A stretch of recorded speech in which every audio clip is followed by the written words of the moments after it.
But what's going to be heating up this weekend, divisional round matchups in the NFL playoffs.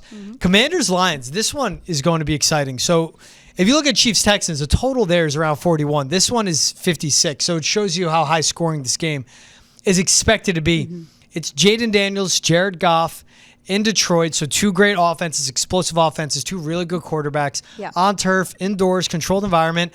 What's important in this one, though, Natalie, is that the Lions are getting to full strength on offense. David Montgomery said he's a full go. Obviously dealt with his knee injury that ended his regular season. But this Lions offense at full strength up front with their offensive line, now with their backfield with him and Jahmyr Gibbs, Sonic and Knuckles. And this Commanders defense leaves a lot to be desired. Dan Quinn's good. They know how to scheme, but against this offense, this is another level. This game's going to be exciting, but especially with the Lions being at full strength.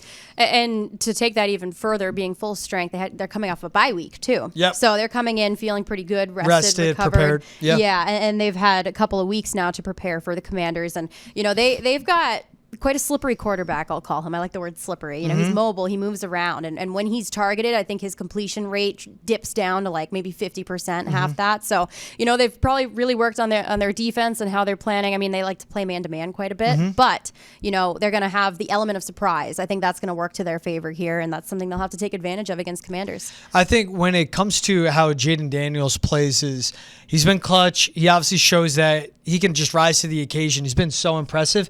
And the bind that he puts so many defenses in, it'll be interesting, though, because it is like Cliff Kingsbury against Aaron Glenn when you talk about the coordinators matchup.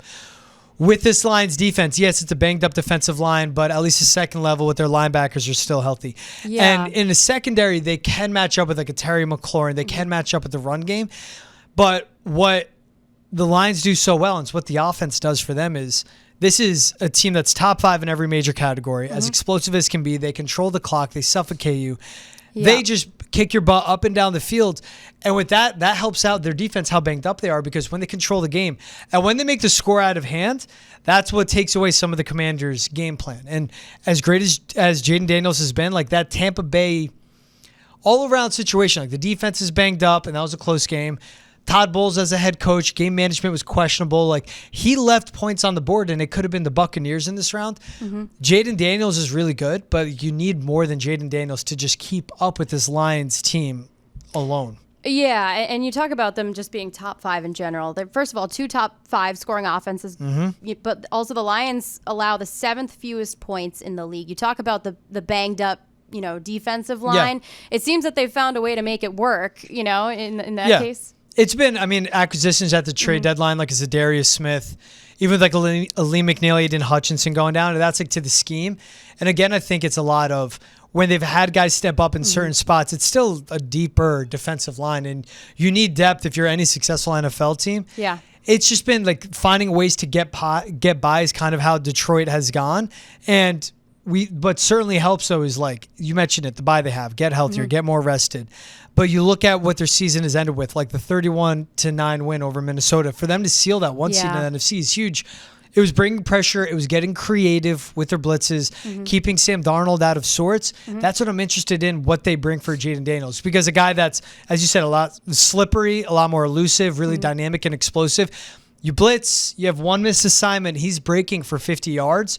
So that'll be like the chess match we'll see between Aaron Glenn taking on this Jayden Daniels offense. Is Amon-Ra one of your favorite players? I feel like I've heard you mention him a ton throughout the year. Loved his story since he was in college at USC because he's one of 3. Him and his brothers went Notre Dame, Stanford. He went to USC. And for him being a late round draft pick, 4th rounder, and he's been one of the best receivers in the league. That's a guy that's a chain mover for them.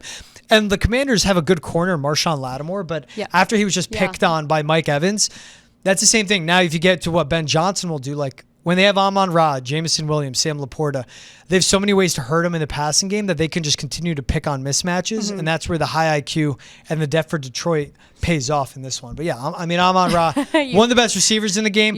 As cool as his name is, when it comes to his skill on the field, it matches that, Yeah, and then you think about who Jayden Daniels has, Terry McLaurin. What do you think about that pairing right there? Good. Chemistry's there. Scary Terry's been so good for such a long time. And that's Scary Terry. great nickname, it's right? Like Dirt Pig or whatever. And that's right, exactly.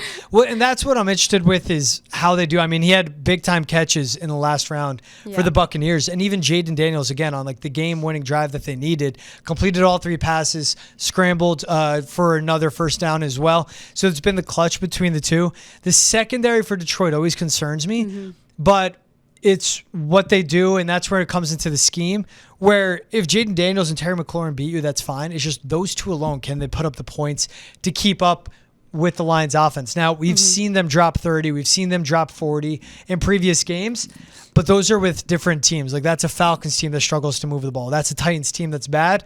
It's, again, Detroit controls the clock, and I think that's one of the most important things in this. So as good as Jayden Daniels is with Terry McLaurin, it's Detroit's ability to just like, they play their game and they make you play it. Yeah. And that's what they do so well. And that's what can be really wreak havoc for a quarterback like Jayden Daniels or a team overall that's kind of undermanned in a way like Washington. Do you think Daniels is going to have to rely more on like the run game aspect of things, thinking about the defensive line? You know, is that an aspect that he might have to turn to here? Yeah. I mean, for him, it's just like keep moving downfield. Yeah. How do you maintain possession? And what's great about him, though, it's like he's not just a quick runner. Like, he is a good pocket passer. He knows how to extend plays, and that's what opens up the pass game for him so much. It's with him and the running back, Brian Robinson Jr., like what they can do where if it can be established, and on the vice versa, like it's an old cliche in the NFL, but it helps. It's if you eat up time of possession, if you win the turnover battle, if you don't give Detroit more football, put the ball in their hands more than it needs to be, then that's how, in a way, if you shorten the game, then it gives them chances to win. That's where it is with Jaden McDaniels, but it's, again, what he does passing and the way he can extend plays and how good him and Cliff Kingsbury have been working with each other for a quarterback coordinator combination. Yeah. That I do like his chances. I don't think he has to overly rely on his legs, but this is a guy that can get it done. And that's what makes him a tough matchup for a Detroit defense. What's kind of fun about this game is I feel like these are two teams that haven't really been in the conversation lately, but now they are. And it's an interesting thing. But Washington, you know, has not beaten the Lions on the road since 2008. So when you think about the postseason, it's going to be loud. I mean, this is the biggest game in Detroit's history. Yeah. Because, like, yes, last year they're in the NFC Championship game, but that was them, like, on the way up to being Cinderellas. Yeah. They've been the favorite all season.